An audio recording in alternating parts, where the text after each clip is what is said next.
فيلم باتمان ماسك اوف ذا فانتازم بيدور حوالين قصة معقدة جدا بتجمع بين الماضي والحاضر في حياة بروس وين قبل وبعد ما يبقى باتمان في مدينة جاثام سيتي. فبعد سنوات عديدة من مقتل والده ووالدته قدام عينيه، بروس بيتعهد ان هو يكرس حياته كلها لمحاربة الجريمة، لكنه في بداية شبابه كان بيحاول ان هو يقوم بده بنفسه وهو مرتدي قناع تقليدي جدا. فبيخرج بالليل لإيقاف بعض اللصوص والمجرمين، لكنه بيكتشف ان المجرمين دول ما كانوش خايفين منه، لانه طبعا مجرد راجل عادي جدا في الاخر. بل وكمان في احدى الليالي بيتعرض لهجوم من عدة مجرمين وكاد ان هو يتقتل وقتها. فبيدرك ان القوة وحدها ما كانتش كافية ابدا، وان هو محتاج ان هو يبقى شيء المجرمين كلهم بيخافوا منه. وخلال الفترة دي برضه بيقوم بلقاء امرأة كان اسمها اندريا بيومونت في مقبرة جاثام اثناء زيارتها لقبر والدتها. وبعد كده بيتكرر لقائهم عدة مرات لغاية ما بتنشأ علاقة حب قوية بينهم. فالاتنين بيبدأوا في قضاء معظم الأوقات مع بعض في الحدائق والمطاعم، وأندريا كمان بتتعرف على الخادم المخلص اللي كلنا بنحبه واللي هو ألفريد، واللي بنلاحظ بنفسه إن بروس بقى أكتر سعادة وهدوء من أي وقت تاني. ومع مرور الوقت بروس بيبدأ يفكر لأول مرة في التخلي عن طريق الانتقام، وإن هو يعيش حياة طبيعية جدا معاها. بل وبيزور قبر والده ووالدته وبيخبرهم ان هو ممكن ما يقدرش يستمر في وعده لو اختار الزواج منها، لانه كان عايز يكون سعيد زي اي انسان طبيعي. وفي يوم من الايام بروس اتقدم لخطوبتها وطلب منها الزواج بالفعل. فبتوافق في البداية، وكان من الواضح فعلا ان حياته هتتغير في المرة دي. لكن الامور كلها بتنقلب فجأة لما اندريا بتغادر المدينة مع والدها رجل الاعمال اللي كان اسمه كارل بيومونت من غير سابق انذار، وبتسيب رسالة وداع مؤلمة وبتخبره فيها ان هو لازم ينساها. وده طبعا اللي اصاب بروس بصدمة عاطفية كبيرة خلته يحس ان القدر نفسه بيدفعه للعودة لوعده القديم. فبيقرر المرة دي ان هو يصبح شيء اكتر من مجرد راجل بيحارب الجريمة. فبيبدأ في تصميم شخصية مرعبة مستوحاة من الخفافيش واللي كانت بتخوفه هو نفسه في طفولته. وبيحول الكهف اللي موجود أسفل قصر عيلته لمقر سري مليء بالمعدات والأسلحة والتكنولوجيا علشان يبقى كهف باتمان. وبيصمم أول بدلة سودا وقناع بيخفي هويته علشان يبدأ ظهوره في شوارع جاثام كحارس غامض المجرمين فعلا بيخشوه. لكن بعد حوالي 10 سنين تقريبا بدأت سلسلة جرائم قتل غامضة بتستهدف رجال المافيا القدام اللي كانوا هم مسيطرين على الجريمة في جاثام. والقاتل بيظهر في هيئة شبح مظلم لابس عباءة سودا وقناع بيشبه وجه الموت، واللي بيتعرف بعد كده باسم الفانتازم. والغريب ان هو بدأ يهاجم احد رجال العصابات دول اثناء محاولة تهريب اموال مزيفة، وخلال المطاردة المجرم فقد السيطرة على سيارته ومات هناك. لكن الشهود افتكروا ان باتمان هو القاتل.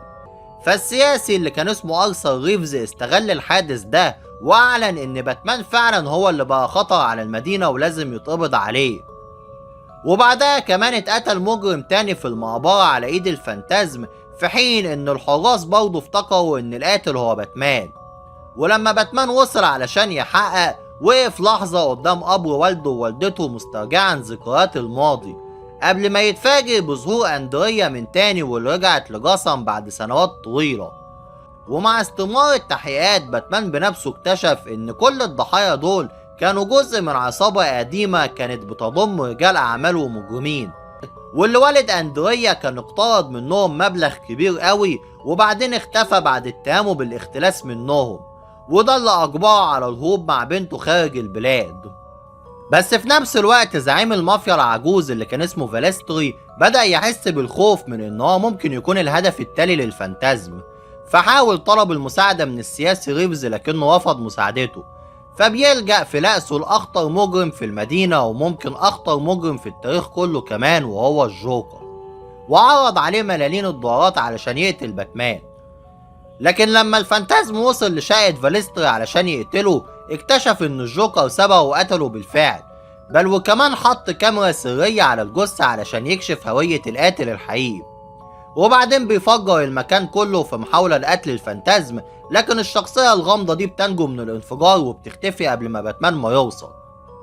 وفي الأثناء دي الشرطة بتبدأ بمطاردة باتمان في شوارع جاثام بعد اتهامه بالقتل، لكنه بيهرب في اللحظة الأخيرة بمساعدة مفاجئة من أندريا اللي بتعترف له بعد كده بإن والدها كان شغال مع رجال المافيا دول، وإنهم بدأوا يلاحقوه بعد ما فقد أموالهم، وإنها رجعت لجاثام ظاهريا علشان تمنع والدها من الانتقام منهم.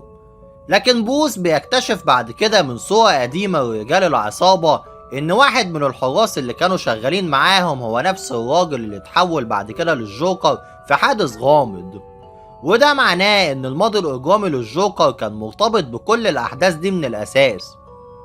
وبعد كده بتحصل مواجهة قوية بين الجوكر والسياسي ريفز، وبيتهموا بإن هو كان متورط مع المافيا، ولما ريفز حاول إن هو يهرب الجوكر حقنه بسمه الشهير وسابه في حالة شبه الجنون بالظبط. وبعد كده باتمان بيكون وصل للمستشفى علشان يجبره على الاعتراف بالحقيقة، فريفز كان هو بمثابة المحامي لعائلة بيومونت وساعدهم على الاختباء من المافيا، لكن لما قرر رفض ان هو يمول حملته الانتخابية خانهم واخبر المافيا بمكانه مقابل دعمهم السياسي. وبعد كده باتمان بيوصل لشقة أندريا علشان يلاقيها فارغة تماما، وبيكتشف رسالة من الجوكر بتدل على ان هو عارف حقيقتها وان هي الفانتازم نفسه. وفي اللحظة نفسها الجوكر بيفجر الشقة في محاولة أخيرة لقتل باتمان، لكنه بينجو برضه. وفي اللحظة دي بالذات باتمان بيكون فاهم ان أندريا رجعت لجاثام علشان تنتقم من كل شخص قام بتدمير حياة أسرتها، وان هدفها الأخير هو الجوكر نفسه. وبعدين الاتنين بيوصلوا أخيرا للمواجهة النهائية جوه مدينة الملاهي المهجورة في معرض جاثام العالمي، وهناك الجوكر بيحاول ان هو ينصب فخ قاتل للفانتازم، لكن باتمان بيوصل في الوقت المناسب وبيمنع قتلهم لبعض في البداية، وبيحاول ان هو يقنع أندريا بان الانتقام مش هيرجع لها والدها ومش هيخفف من ألمها، لكنها بترفض التراجع وبتصر على انهاء الامر. وخلال المعركة الجوكر بيحاول ان هو يهرب في حين ان المكان كله بينهار بسبب المتفجرات اللي هو كان زارعها، فباتمان بيتمكن من اسقاط الجوكر، لكنه بيسيب قدامه أندريا اللي بتبصله للمرة الأخيرة وبعدين بتختفي مع الجوكر جوه النار.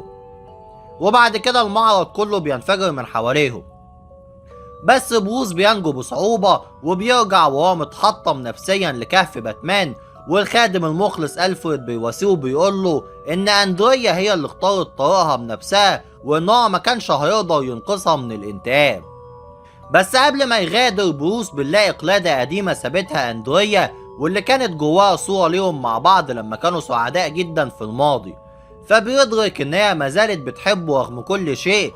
وبعد كده بتظهر اللقطات الأخيرة لأندريا وهي بتغادر جاثام على متن سفينة وبتكون متوجهة لمصير مجهول تماما. وبعد كده باتمان بيرجع لمراقبة المدينة من فوق المباني علشان يواصل حربه ضد الجريمة لوحده، حاملا في قلبه ذكرى الحب اللي خسره والطريق اللي اختاره لحماية جاثام للأبد. وبكده نكون وصلنا لنهاية الحلقة بتاعتنا النهاردة، واتمنى ان هي تكون عجبتكم، وياريت تكتبولي في الكومنتات عن الشخصيات او القصص الحقيقية اللي انتوا حابين ان انتوا تسمعوا عنها في الفيديوهات اللي بعد كده. واستنوني المرة الجاية في حلقة جديدة من قناة مهووس معلومات، واشوفكم على خير ان شاء الله.